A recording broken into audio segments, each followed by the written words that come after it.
program kesayangan kita yaitu Bintang atau Bincang tentang RSUD Dr. Sudirman Kebumen. Pada kesempatan siang hari ini, seperti biasa, saya Agustina akan memandu podcast kita pada siang hari ini, dan tema kita pada hari ini adalah waspadai hipertensi dalam kehamilan. Tentunya sudah bergabung bersama dengan kami di sini. Ada dokter spesialis kandungan dan kebidanan RSUD Dr. Sudirman Kebumen, Dr. Nurdiana Sari Dewi, spesialis OBGYN. Kita sapa dulu. Selamat siang, dokter. Selamat siang, Mbak Dina. Boleh disapa, dok, untuk sahabat sehat kita, dokter? Oh ya, selamat siang sahabat sehat kita.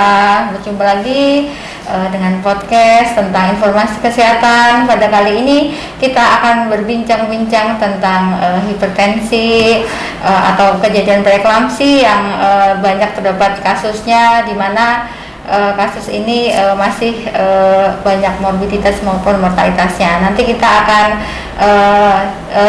kita kupas lebih dalam pada acara ini. Baik, dan sudah mendampingi Dr. Diana, ada juga Bidan Rahmi Isti Nugraheni, STR Kebidanan, Kepala Ruang Bersalin RSUD Dr. Sudirman Kebumen, sudah bergabung bersama kita semua juga akan membahas pada tema kita mengenai waspada hipertensi dalam kehamilan. Selamat siang, Mbak Isti. Mbak Tina. Boleh disapa untuk sahabat sehat kita? Selamat siang sahabat sehat RSUD Dr. Sudirman Kebumen. Semangat pagi, semoga apa yang nanti kita diskusikan siang ini bermanfaat untuk sahabat sehat semua. Baik. Nah, untuk sahabat sehat yang ingin ikut bergabung bersama kita di sini, bisa nanti tinggalkan komentar pada saat live berlangsung, ataupun bisa juga berkomentar di postingan kita yang podcast ini ya. Nanti untuk pertanyaan dari sahabat semua akan langsung dijawab oleh narasumber kita pada kesempatan siang hari ini. Langsung saja, dokter, mungkin ini banyak sekali pertanyaan di luar sana mengenai hipertensi pada saat atau dalam kehamilan. Ini sebelum kita ke kehamilannya, dokter, hipertensi sendiri itu seperti apa sih, dok? Ya, kalau hipertensi di situ ada peningkatan tekanan darah sekurang-kurangnya 140 mm Hg, tekanan sistol ya, atau sekurang-kurangnya 90 mm Hg ya.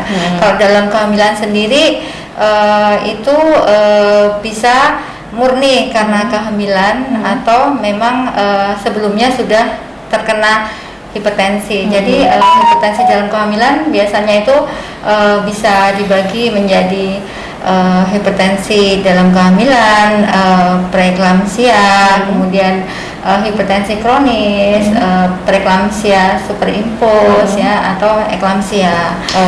Gimana hipertensi dalam kehamilan ini masih merupakan 3 penyebab kematian ibu ya, apalagi di negara berkembang kita masih sangat tinggi ya, Mbak, angka kematian ibu ya. Jadi menjadi PR kita semua bagaimana caranya kita bisa menurunkan angka morbiditas dan mortalitas hipertensi dalam kehamilan. Yang ya gitu. Dan untuk ini, dok, kalau normalnya itu berapa sih, dok, untuk tensi untuk ibu hamil sendiri? Ya, tertinggi ya sistol 120, diastol 80. Jadi kalau misal udah ada peningkatan di atas itu, kita harus waspada. Jadi ibu hamil mulai dari trimester awal itu memang sudah ada pemeriksaan antenatal care ya. Kalau selama 9 bulan menurut revisi buku kaya 2020 kita bisa melakukan minimal 6 kali pemeriksaan ANC, di mana awalnya 4 kali ya, 2 kali trimester 1 kali trimester 2, dan 3 kali di trimester 3. Nah, jadi dengan harapan nanti di trimester 1 kita akan screening tentang screening tentang preeklamsia atau hipertensi dalam kehamilan. Nanti kita bisa bisa mencegah terjadinya preeklamsia itu atau kejadian preeklamsia yang akan membuat komplikasi yang lebih lanjut. Jadi ada screeningnya sebenarnya. Kalau ibu hamil rutin ANC, kita bisa mencegah secara primer, sekunder, dan tersier. Di baik. mana pencegahan tersebut akan menurunkan angka morbiditas dan mortalitas ibu. Gitu. Ibu ya. Nah, ngomong-ngomong soal hipertensi pada dalam kehamilan, itu penyebabnya apa sih, Dok? Oh ya. Jadi kan hipertensi ya. Jadi pada ibu hamil kan terjadi peningkatan plasma ya. Dia akan meningkat sampai bahkan 45% pada puncaknya di 32 minggu. Jadi apa istilahnya? Jantung akan bekerja gitu ya. lebih kuat sehingga dia akan vasokonstriksi pembuluh darah ya, seluruh kemudian akan vasokonstriksi sehingga akan menyebabkan peningkatan tekanan darah. Nah, di situ sebenarnya ada faktor risiko yang bisa kita cegah ya, diantaranya di situ ada risiko sedang dan risiko berat. Nah, kalau risiko sedang mungkin kita bisa melakukan anamnesis dan pemeriksaan fisik ya. Kalau dari anamnesis mungkin kalau risiko sedang itu ibu hamil dengan usia muda ya, jadi kalau nulipara usia muda, nah kurang dari 20 tahun itu juga merupakan risiko preeklamsia. Kemudian usia ibu lebih dari sama dengan 35 tahun, kemudian risiko ibu dengan dengan saudara kandung atau ibunya yang menderita tekanan darah tinggi atau preeklamsia selama kehamilan, dia akan meningkat resikonya. Kemudian ibu dengan donor, misal dengan hamil dengan alat bantu atau dengan IVF, dengan bayi tabung, nah itu akan meningkatkan resiko preeklamsia juga. Di samping ada ibu hamil dengan jarak kehamilan yang lebih dari 10 tahun kan, jadi itu paparan baru istilahnya plasenta terluka lagi sehingga akan menimbulkan peningkatan tekanan darah. Terus kalau risiko yang berat bisa ibu hamil dengan risiko preeklamsia sebelumnya, jadi ada riwayat tensi tinggi dan preeklamsia sebelumnya, kemudian ada hipertensi kronis, kemudian ada penyakit diabetes mellitus, kemudian adanya penyakit ginjal kronis. Nah itu dia akan lebih meningkat resikonya untuk terjadi preeklamsia pada kehamilan yang sekarang. Jadi sebenarnya itu bisa kita bisa berusaha untuk mencegah secara primer dan sekunder maupun tersiernya, meskipun sih memang susah ya, karena preeklamsia ini kan memang banyak teorinya ya. Jadi ada teori satu ini bisa dimentahkan, nanti ada teori lain yang membuat preeklamsia gitu. Oh begitu. Dan untuk Bu Isti sendiri, bagaimana sih untuk pasien-pasien dengan hipertensi dalam kehamilan di RSUD Dr. Sudirman Kebumen sendiri itu banyak atau bagaimana? Ini kan memang sekarang ini termasuk yang di Kebumen itu paling tinggi penyebab AKI paling tinggi ya Dok. Jadi penyebab kematian tertinggi Mbak. Untuk kasusnya lumayan banyak ya Dok.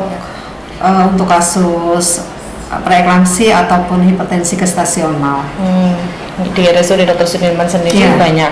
Kemudian kesiapannya seperti apa sih untuk ruang bersalinnya atau rawat inapnya bagi pasien-pasien dengan hipertensi dalam kehamilan kalau datang ke RSUD Sudirman? Untuk pasien-pasien hipertensi dalam kehamilan ataupun preeklamsi, untuk pintu masuknya sendiri kan ada dua macam ya Mbak. Jadi untuk pasien-pasien yang mungkin peningkatan tekanan darahnya belum tinggi, belum di atas 160, masih bisa masuk lewat poliklinik. Kalau pasien BPJS berarti dengan membawa rujukan dari vaskes primer atau vaskes 1. Kemudian kalau memang sudah tinggi di atas 160 bisa masuk lewat IGD. Nanti kalau sudah masuk, nanti kita akan melakukan pemeriksaan. Pemeriksaan yang dilakukan itu selain laborat lengkap, jadi karena pasien ini kan berisiko untuk penurunan fungsi ginjal sama fungsi liver ya dok. Jadi kami lakukan pemeriksaan laboratorium lengkap, kemudian ada pemantauan kesejahteraan janin dengan kardiotokografi. Kemudian kalau memang diagnosisnya sudah tegak, nanti dari dokter akan mengadviskan untuk pemberian protap preeklamsi. Ya, jadi prosedurnya itu memang beberapa banyak. Jadi ada pasang infus, pasang kateter, kemudian pemberian obat MgSO4, inisial dos, kemudian ada maintenance untuk mencegah resiko kejang. Kalau di rumah sakit sendiri kami ada VK Connect yang ada di IGD. Nanti kemudian pasien bisa masuk ke VK sentral, ke ruangan kami, ruangan saya. Kalau memang butuh operasi emergensi, sito dari dokter menganjurkan untuk operasi emergensi, dari VK Connect akan operasi emergensi langsung masuk IBS. Nanti kalau memang belum mengarah ke health syndrome bisa ke Bangsal ya dok, jadi ke ruang Bougainville. Di ruang Bougainville ini ada kapasitasnya ada 32 tempat tidur. Kemudian kalau misal masih bisa dilakukan induksi sesuai dengan advis dokter, nanti akan masuk ke VK sentral untuk dilakukan induksi persalinan. Seperti itu Mbak. Baik, dan untuk sahabat sehat, jadi kalau memang sahabat mau ke RSUD Dr. Sudirman dengan hipertensi dalam kehamilan, ada dua cara ya tadi. Kalau memang sudah gawat darurat bisa langsung masuk ke IGD. Iya, kalau gawat darurat bisa langsung masuk IGD. Tapi kalau memang belum, biasanya untuk pasien BPJS akan dirujuk dulu ke klinik kandungan. Nanti baru bisa dilakukan untuk tindakan selanjutnya seperti itu. Baik, nah kembali ke Dokter Nurdiana. Dok, kalau memang seorang ibu hamil itu mengalami hipertensi, itu gejalanya seperti apa dok? Dan kapan sih kita harus mulai khawatir ketika hamil kalau mengalami hipertensi? Jadi kalau misalkan hipertensi ya karena apalagi preeklamsia. Jadi kalau preeklamsia itu hipertensi dalam kehamilan lebih dari 20 minggu disertai dengan gangguan organ. Jadi gangguan organ di sini itu seluruh tubuh, mulai dari mungkin kita ada gangguan di susunan saraf pusat ya. Gejalanya itu mungkin bisa pusing, nyeri kepala, kemudian ada penurunan visus, bahkan ada stroke karena tekanan darah terlalu tinggi bisa. Kemudian ada komplikasi lain di target organnya yaitu di paru-paru. Nah di situ paru-paru bisa terisi cairan ya, yang nama istilah kita adalah udim pulmo. Jadi paru-paru akan terisi cairan karena ada gangguan endotel. Kemudian di liver juga ada gangguannya, yaitu adanya peningkatan kadar transaminase ya. Di situ ada enzim liver yang akan meningkat 2 kali ya. Jadi peningkatan kadar transaminase sebanyak 2 kali, atau ada nyeri di kanan atas abdomen ya. Kemudian di fungsi ginjal dia juga akan ada penurunan fungsi ginjal dari peningkatan kadar kreatinin, biasanya lebih dari 1,1 mg per desiliter, bahkan sampai oliguri kalau misalkan kerusakannya sudah mencapai glomerulus, sudah yang terjadi kerusakan luas gitu dah. Jadi di darah juga ada ya, dia ada trombositopenia, kadar kurang dari 100.000 ya, yang akan menyebabkan perdarahan bahkan sampai di IC. Jadi perdarahan seluruh tubuh gitu. Jadi gejalanya itu banyak. Jadi sebelum kita jatuh ke komplikasi itu, maka ibu yang sudah diketahui tensi tinggi mungkin ya itu harus rajin ANC, bahkan nanti dari Vaskes 1 bisa merujuk ke kita di Vaskes tingkat 2 untuk pemeriksaan lanjutan dan untuk kontrol selanjutnya gitu. Jadi dari Vaskes 1 memang kalau ada kalau di screening aja udah ada 2 tanda tadi ya, riwayat-riwayat tadi, 2 riwayat sedang dan 1 riwayat berat, itu bisa dirujuk ke RSUD Sudirman ya, silakan untuk penanganan yang lebih lanjut dan untuk mencegah komplikasi. Sebenarnya kalau misal pasien sudah terlambat itu akan sulit sekali kita akan menangani. Nah, yang kita sering terjadi kemarin memang beberapa pasien itu sudah terlambat datang karena mungkin mereka kurang edukasi, kurang pengetahuan, sehingga mereka datang sudah dalam keadaan yang gawat gitu. Mereka mungkin sudah sesek paru-paru, bahkan tidak sadar sekejang. Nah, itu akan sulit sekali bagi kita, meskipun kita di sini sudah lengkap ya, dari tim Ponek sudah lengkap, ada dokter OBGYN, dokter anak, dokter anestesi juga standby, bahkan ICU pun siap ya. Kalau misalkan kondisi memang pasien sudah jatuh ke dalam komplikasi yang jauh, istilahnya sudah berat, nah itu memang kita akan sulit untuk mengatasinya. Jadi jangan sampai ke komplikasi ya dok, kalau betul. sudah mengarah kepada gejala yang tersebut, segera bawa ke rumah sakit.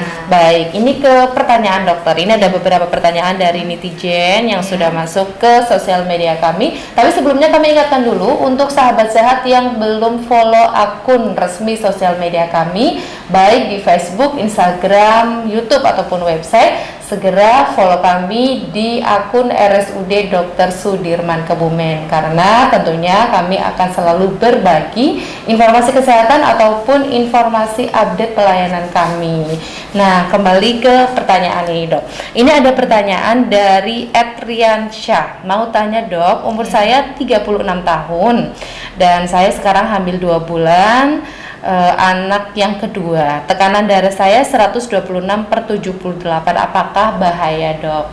Ya, jadi untuk menegakkan diagnosis itu hipertensi atau enggak, sebenarnya kan kita pertama kita itu harus tenang dulu ya Mbak. Jadi kita tuh nggak boleh terburu-buru datang terus ditensi. Nah, jadi kita butuh tenang itu 15 menit baru kita lakukan pemeriksaan tekanan darah. Nah, itu pun nanti diulang lagi 15 menit kemudian. Nah, jika terjadi peningkatan tekanan darah ya lebih dari 140/80, nah kita harus hati-hati. Kita sudah melakukan istilahnya harus monitoring ketat ya. Nah, kalau misalkan tensinya Mbak Riansyah tadi kan 126/78. Nah, itu ya perlu nanti kalau dari sisi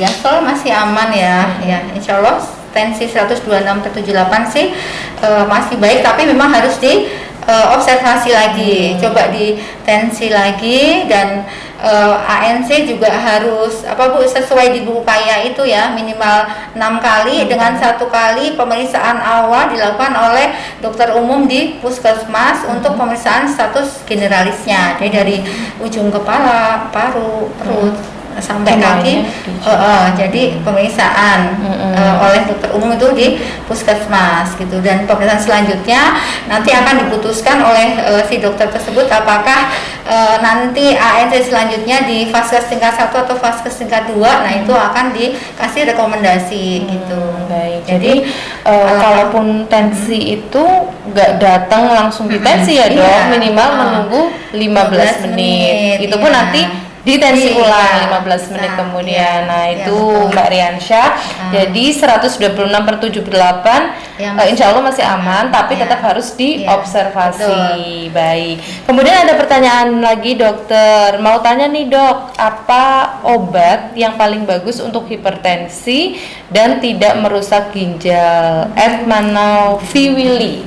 Ya, jadi Mbak Willy ya, jadi di sini kan ada obat-obat hipertensi yang memang aman untuk kehamilan dan tidak merusak ginjal. Di antaranya kita bisa pilih obat-obatan kalsium channel blocker seperti contohnya nifedipin ya, yang dia akan membuat vasodilatasi di pembuluh darah arteriol sehingga tekanan darah akan turun.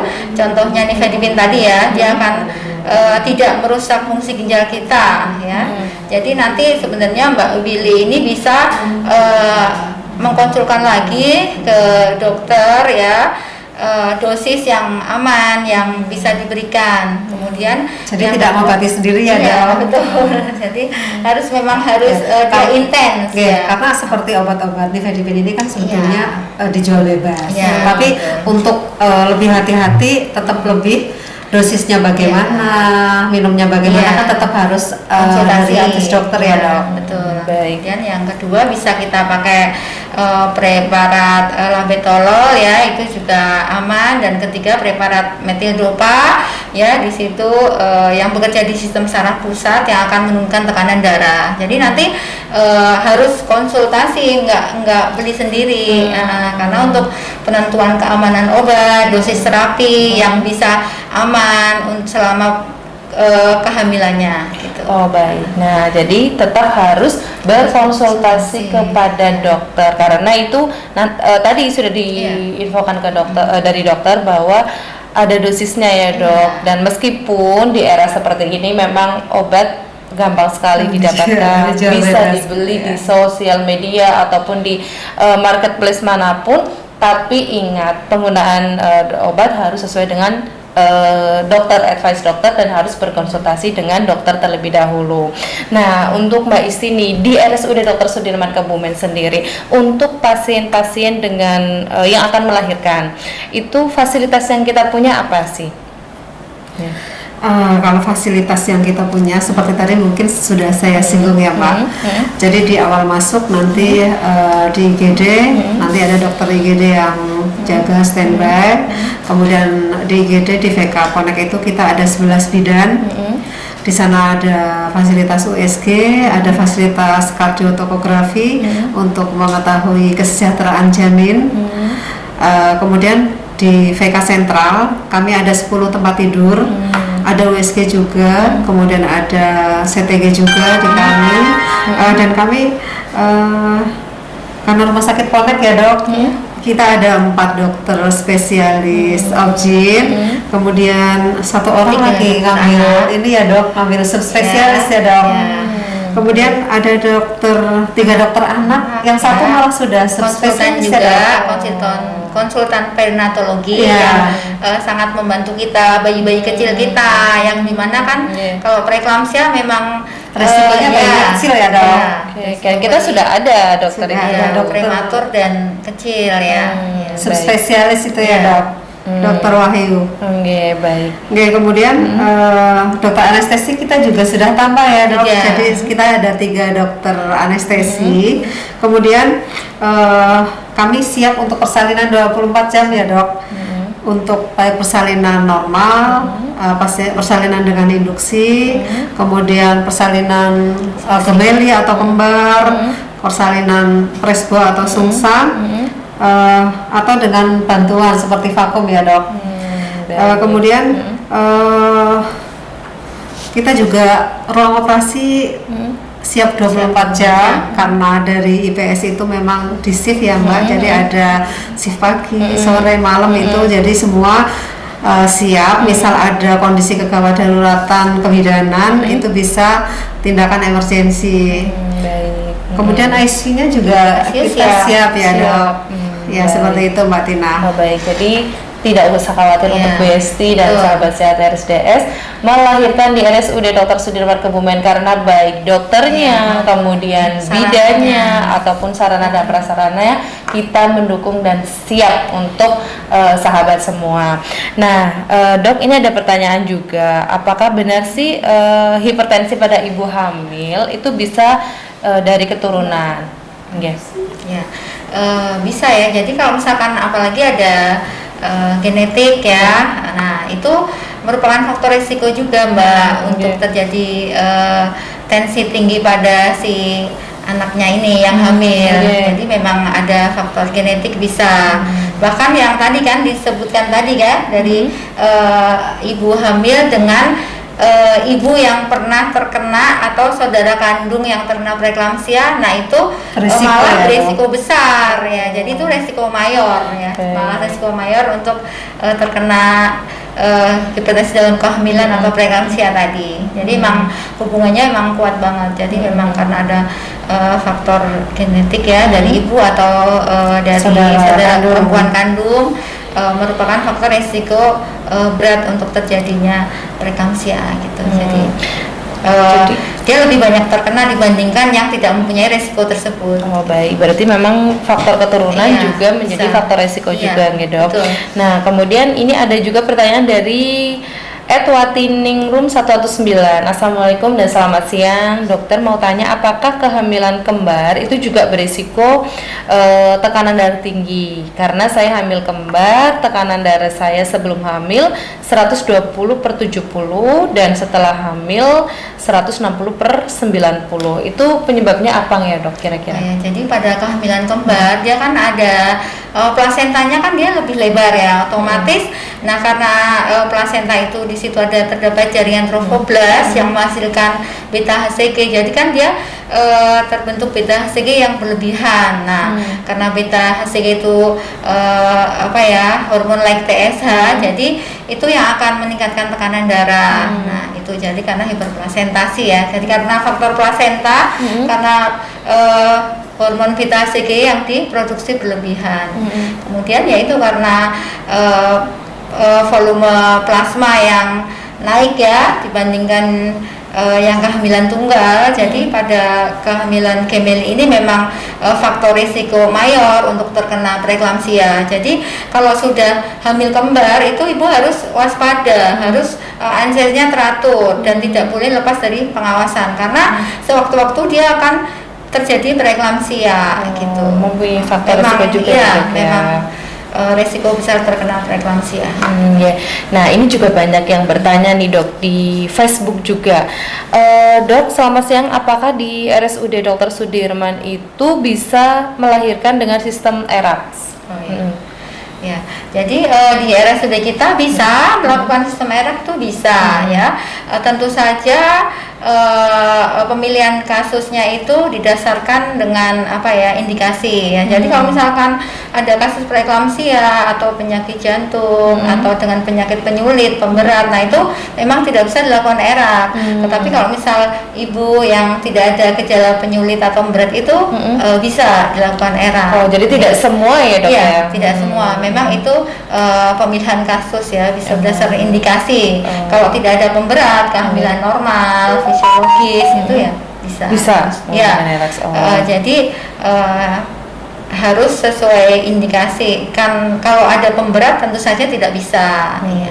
Jadi bisa, tapi tetap harus sesuai dengan indikasi dan itu tentunya dokter yang menentukan. Baik. Nah, untuk Bu Bidan Istini, ada yang bertanya juga, Dok, Bu Bidan, bagaimana sih tips untuk mengejan yang benar? Mengejan yang benar. Ini kalau saya sudah masuk ke rumah sakit, sudah pembukaan, saya disuruh mengejan nih sama Bu Bidan. Tipsnya apa sih? Ini luar biasa sekali nih netizen kita. Pertanyaannya sampai mengejan aja tuh ditanyakan. Iya. Oke, ya gimana Bu Bidan tipsnya? Ya, tips mengejan, sebetulnya mengejan itu sama ya kayak kita mengejan pas buang air. Ya, karena mengejan itu memang harus ada power. Ya, karena persalinan itu ada 3P ya, Dok. Jadi ada power, ada passenger, ada passage. Jadi power itu tenaganya ibu. Kemudian ada jalan lahir yaitu pembukaan, kemudian ada janinnya sendiri. Jadi mungkin seperti kasus-kasus yang bayi sudah meninggal itu memang biasanya persalinannya agak panjang karena P yang satunya sudah nggak ada. Nah, power itu didapat dari makanan ya, Dok. Makanan, minuman. Jadi memang kayak ibu-ibu yang mau bersalin itu kan rata-rata pada nggak bisa makan ya. Sudah merasa sakit dikit itu sudah panik dulu. Sudah nggak bisa makan, nggak mau minum gitu. Padahal itu penting. Jadi asupan pada saat kala satu itu kala pembukaan. Pada saat pembukaan 1 sampai 10 itu kalau bisa asupannya yang lumayan banyak yang bisa bikin tenaga. Ya, jadi harapannya pada saat kala 2 atau kala pengeluaran janin itu ibu mengejannya kuat karena tenaganya banyak. Berarti tetap harus makan nasi padang. Oh, sampai saya ini ya. Nasi padang boleh. Sebetulnya semua boleh, semua makanan boleh. Coba kalau memang makanan padat itu 4 jaman ya, Dok, baru bisa diserap. Jadi tenaganya kan mungkin agak lama. Jadi kalau yang cepat, mungkin makanan cair. Jadi biar jadi oke. powernya lebih cepat. Nah, Baik. mungkin untuk makanan yang kira-kira kadang nggak bisa makan nasi ya dok, pada Iya. saat infarto gitu, pada saat mau melahirkan, boleh diganti dengan makanan-makanan yang bisa bikin banyak tenaga, seperti kayak coklat atau jus buah.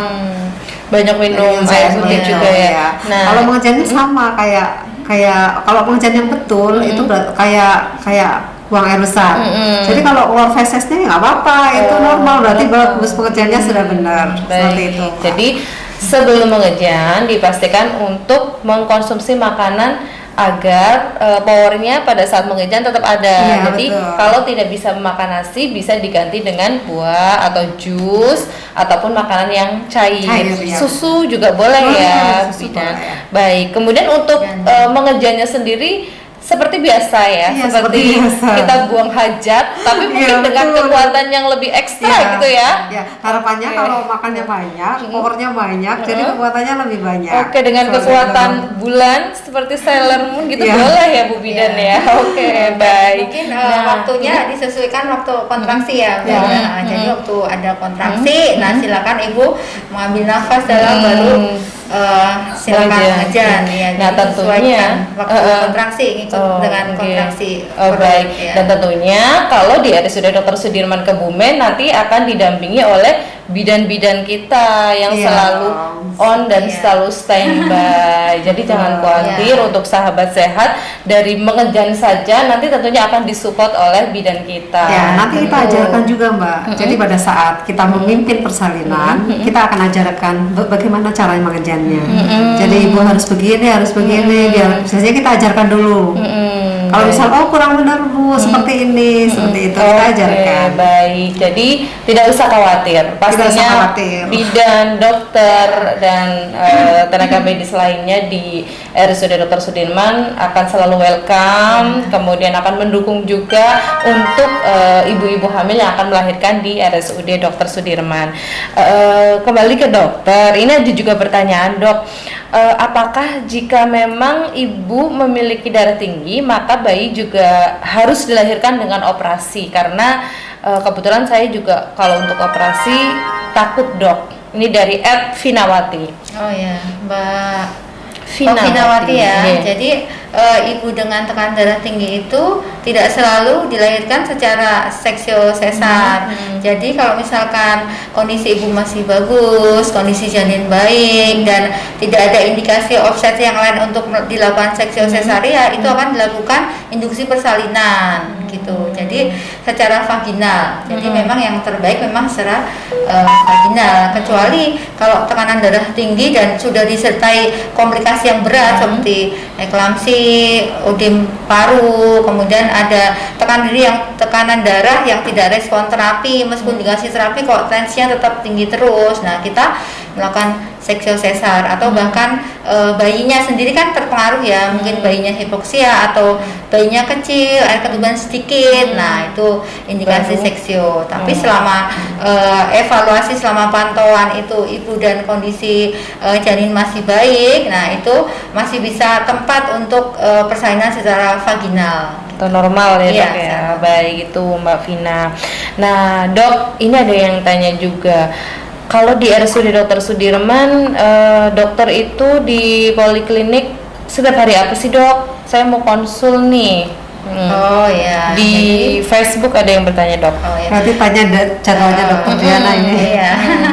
Iya, sebenarnya kita ada 4 dokter kandungan ya Mbak ya. Ya di situ dalam 6 hari kita bagi 4 dokter spesialis kandungan. Hari Senin Selasa ada dokter Suroso SPOG. Hari Rabu dan Jumat ada saya dokter Diana SPOG. Kemudian hari Kamis ada dokter Sunardi dan hari Sabtu ada dokter Levi. Ya, Baik, SPOG. nah itu sahabat sehat, kita memiliki 4 dokter opsin yang buka dari Senin sampai dengan Sabtu untuk poliklinik kandungannya. Dan untuk jadwal dokternya, bila sahabat tadi belum sempat mencatat, bisa buka website kami ataupun di Facebook, Instagram. Setiap harinya kami juga update mengenai jadwal dokter di poliklinik, atau bisa juga menghubungi customer service kami di 0287 387 3318. Nah, sebelum kita menutup podcast kita pada kesempatan siang hari ini, Dok, pesan atau tips apa sih yang perlu dipersiapkan ibu hamil sebelum melahirkan? Ya, oke. Jadi ada hal-hal yang harus diperhatikan agar selama hamil itu kita sehat sampai masa nanti persalinan, saya masa nifas. Ya, emang yang pertama kita harus pola hidup sehat ya. Di situ kita harus mengkonsumsi makanan yang seimbang ya. Jangan terlalu banyak karbohidrat. Kadang ibu hamil nyemil terus ya. Ada roti, ada Itu nggak boleh ya, Dok? Ya, boleh, tapi nggak boleh berlebihan. Karena apa?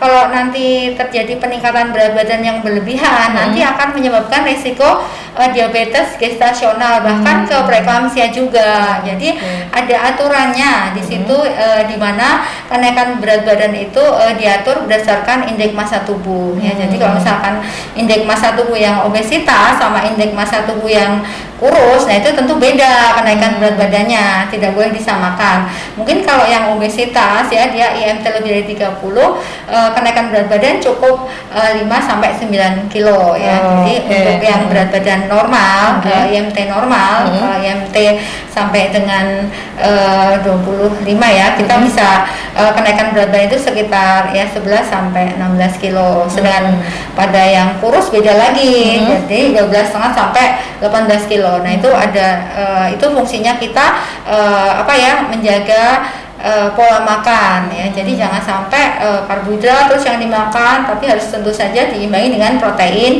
di mana protein itu kan bagus untuk pertumbuhan otot-otak ya. Jadi nutrisi ya. Kemudian juga jangan lupa hindari merokok ya. Kemudian rokok aktif maupun pasif nggak boleh, karena dia akan berakibat ke sirkulasi uteroplasenta juga. Kemudian yang ketiga, olahraga ya. Jangan lupa ibu hamil juga harus olahraga ya. Jangan sampai tidur terus, nanti berat badan meningkat ya. Nggak boleh ya, peningkatan itu lebih dari 2 kilo per bulan nggak boleh ya. Jadi senam hamil ya, boleh senam hamil, boleh jogging, jalan, minimal ya 3 kali seminggu dengan durasinya setengah sampai 1 jam gitu. Jadi harus istirahat cukup, kemudian harus ANC yang teratur. Jadi sesuai nanti jadwal ANC harus ANC. Nah, kayak itu dengan pola hidup yang sehat dan teratur, insya Allah nanti akan menghasilkan generasi penerus yang baik. Amin. Gitu. Nah, Ya, itu jadi itu meskipun hamil harus tetap jaga pola makan, jangan betul, sampai obesitas ya, Dok ya. Baik, dan asupan makanan yang ke dalam tubuh juga harus diperhatikan. Jadi jangan cuma karbohidrat aja.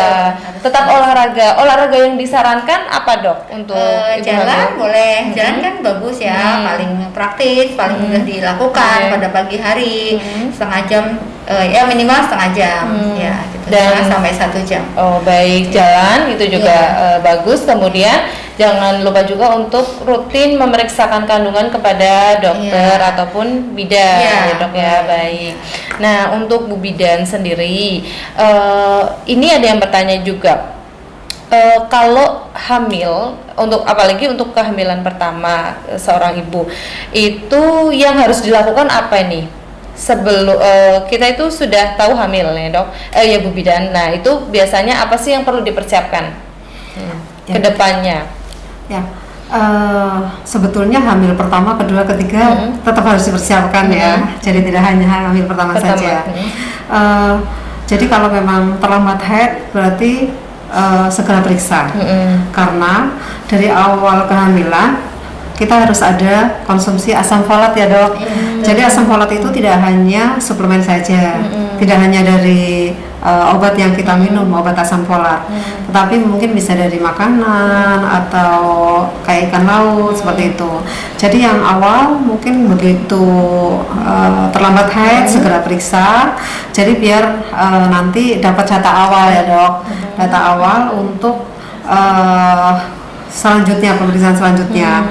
Kemudian ada pemeriksaan laboratorium yang memang menjadi program dari pemerintah, yaitu untuk mengurangi resiko penularan ya dok, terutama 3 penyakit yaitu HIV, kemudian hepatitis B, sama sifilis ya dok.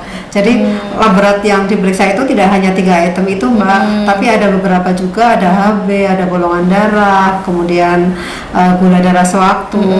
Itu di awal kehamilan. Oh, itu sebaiknya di awal kehamilan. Jadi harapannya, misal kok ternyata ibu yang hamil itu terpapar salah satu yang trias 3M yang mau dieliminasi penyakitnya itu bisa ditangani dari awal. Jadi kalau misal ternyata hepatitisnya positif, itu biasanya kalau punya BPJS akan dipesankan vaksin hiperhep. Vaksin hiperhep itu akan dipesankan ke Dinas Kesehatan Provinsi. Jadi dari kalau awal BPJS bisa gratis. Tapi kalau ketahuannya di akhir udah nggak bisa pesan karena terlalu dekat. Dan kalau memang tidak dapat vaksin itu, kalau harus beli sendiri agak lumayan mahal. Jadi nanti mungkin harus memikirkan biaya persalinan, harus memikirkan pembelian vaksin, kan lumayan agak berat seperti itu. Nah, kemudian untuk sifilis sendiri, kalau memang nanti positif juga nanti ada penanganan dari dokter untuk menghindari resiko bayinya ada kelainan bawaan ya dok. Nah, kemudian yang ketiga HIV jelas. Jadi harapannya kalau ada ibu-ibu HIV yang memang terpapar HIV, ibu hamil yang terpapar HIV, dia akan bisa minum ARV selama lebih lama. Minum ARV-nya akan lebih bagus buat bayinya ya dok. Jadi resiko untuk obat ya. Jadi obat untuk mengurangi untuk pengobatan HIV. Harapannya kan biarpun ibunya positif, nanti bayinya tidak terpapar. Jadi bayinya bisa negatif begitu Mbak.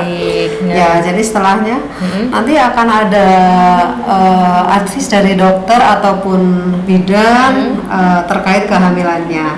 Ya seperti tadi yang mungkin Bu Dokter sampaikan. Jadi harus pemeriksaan rutin. Nanti pemeriksaan berkalanya nanti akan diinikan juga Mbak. Jadi kapan harus kontrol ulang. Nah, kemudian satu lagi di buku kaya itu ada satu kertas kecil itu yang namanya perencanaan persalinan dan pencegahan komplikasi. Itu memang dibuat di buku kaya seperti itu ya dok. Jadi harapannya nanti ibu yang hamil itu sudah merencanakan persalinannya. Itu isinya nama, HPL, rencana persalinan di mana, penolongnya siapa, kemudian pendampingnya siapa. Misal kok suaminya luar kota, misal ditulis suami, nanti pendamping lain sudah dipikirkan. Jadi misal kebetulan berasanya pas suaminya nggak pulang, jadi bisa minta orang yang memang sudah ditunjuk. Sampai segitunya ada. Kemudian ada golongan darah, kemudian ada juga calon pendonor darah. Jadi ibu hamil itu tahu golongan darahnya apa, kemudian tahu mungkin saudara atau tetangga atau siapa ya dok, itu golongan darah yang sama. Harapannya itu mencegah komplikasi. Jadi pada saat persalinan itu bisa tiba-tiba jadi patologis ya dok. Jadi kalau misal kok terjadi perdarahan, kemudian stok darah dengan golongan darah yang sama di BMI kosong, ibu hamil itu sudah tahu, itu yang golongan darahnya sama dengan saya, seperti itu. Jadi harapannya kalaupun butuh darah segera itu tidak terlambat, seperti itu Mbak. Baik. Nah, Bu Bidan untuk dapat buku KIA di mana sih itu? Di semua vaskes bisa dapat. Jadi di puskesmas, di bidan, di dokter praktek juga ada ya dok? Iya, ada juga. Baik.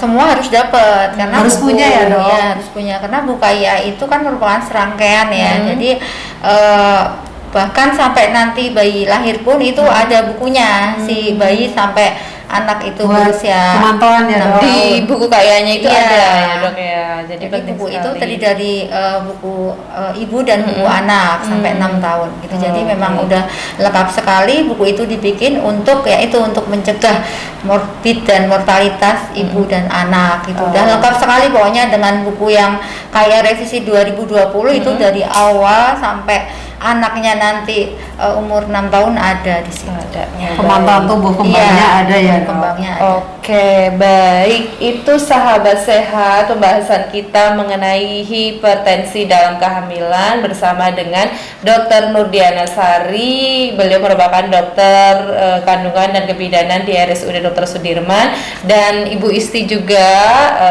beliau merupakan kepala di ruang bersalin RSUD Dr. Sudirman. Terima kasih sebelumnya waktunya kepada dokter, kepada Bu Bidan juga yang sudah hadir dalam Sudirman Podcast kali ini. Kita bisa berbincang lagi Dok nanti dengan podcast-podcast selanjutnya, tentunya dengan tema yang lebih menarik lainnya. Terima kasih sahabat sehat yang sudah bertanya dan yang sudah stay tune di sosial media kita. Kita bertemu kembali dalam podcast selanjutnya. Tentunya selalu stay di sosial media RSUD Dr. Sudirman, baik di Facebook, Instagram, di YouTube ataupun di website. Dan jika untuk sahabat sehat yang tadi belum sempat menonton di saat live, nanti live ini akan kita tayangkan baik di Facebook ataupun di YouTube. Akunnya namanya RSUD Dr. Sudirman. Yuk segera follow, segera ikuti, dan jangan lupa subscribe, like, dan share video-video kita. Tentunya video ini selalu bermanfaat mengenai informasi kesehatan dan informasi-informasi lainnya. Terima kasih sahabat, kami akhiri. Mohon maaf untuk segala kekurangan. Tetap jaga kesehatan, jaga diri dan keluarga. Jangan lupa juga patuhi protokol kesehatan dimanapun sahabat sehat berada. Kami akhiri. Wassalamualaikum warahmatullahi wabarakatuh. Salam sehat Indonesia. Wassalamualaikum.